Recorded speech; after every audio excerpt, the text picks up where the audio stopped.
মাজবাটৰ চিকাৰীডাঙাত 340 ভৰ্তি কাৰ্টুন অবৈধ সুৰা ধ্বংস 340 ভৰ্তি কাৰ্টুন অবৈধ সুৰা ধ্বংস কৰে মাজবাট আৰক্ষীয়ে মাজবাট থানাৰ অন্তৰ্গত লালপানী আৰক্ষী চকীৰ আইচি প্ৰণৱ বৰুৱাৰ নেতৃত্বত জব্দ কৰা বৃহৎ পৰিমাণৰ অবৈধ সুৰা ধ্বংস 10,944 বটল সুৰা ধ্বংস ওদালগুৰি জিলা ন্যায়াধীশৰ নিৰ্দেশ মৰ্মে মাজবাট আৰক্ষীয়ে ধ্বংস কৰে বৃহৎ পৰিমাণৰ অবৈধ সুৰা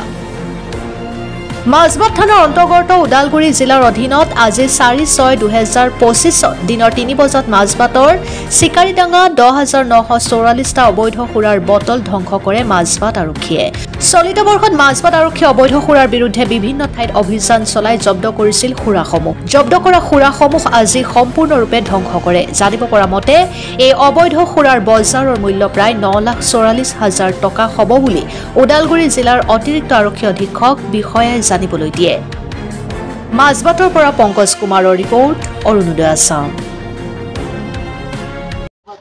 12 মে 2024 তাৰিখে আমাৰ এছআই প্ৰণৱ বৰুৱাই লালপানী আইচি তেখেতে এটা খবৰ পাইছিলে যে এনেকৈ অৰুণাচলী সুৰা অসমলৈ স্মাগল কৰা হৈছে সো একৰ্ডিংলি সেইটো গাড়ী এখন ট্ৰাক এখন তেওঁ চিজ কৰিছিলে তাতে প্ৰায় 340 কাৰ্টুন অৰুণাচলী মদ আছিলে আৰু 4জন ব্যক্তি কৰায়ত্ব হৈছিলে তো পৰৱৰ্তী সময়ত এটা কেছ ৰেজিষ্টাৰ কৰি তেওঁলোকক জেল হাজতলৈ প্ৰেৰণ কৰা হ'ল আৰু কোৰ্টৰ নিৰ্দেশ মতে এইখিনি ডিষ্ট্ৰাকশ্যন কৰা হৈছে অলমোষ্ট 11,000 বটলছ আৰু ইয়াৰ মূল্য প্ৰায় 8.5 লাখ টকা তো এইটো এটা মেচিভ এমাউণ্টত আজি ডিষ্ট্ৰাকশ্যন কৰা হৈছে আৰু আমি ইয়াৰ থ্ৰুদি জনাব বিচাৰোঁ যে যিসকলে অৰুণাচলী সুৰাৰ ব্যৱসায়ত ইলিগেলি লিপ্ত হৈ আছে তেওঁলোকক আমি ৱাৰ্ণিং দিব বিচাৰিছোঁ এনেকুৱা ধৰণৰ কাৰ্যৰ পৰা তেওঁলোকে যাতে দূৰত থাকে কাৰণ যোনে এনেকৈ আমি খবৰ পাওঁ আমি একশ্যন ল'ম আৰু এনেকুৱা বস্তু আমি চলিবলৈ নিদিওঁ নৱপ্ৰজন্ম সুৰাৰ প্ৰতি আসক্ত বেছি কি কৰিব আমি তাকে আজি আমি এটা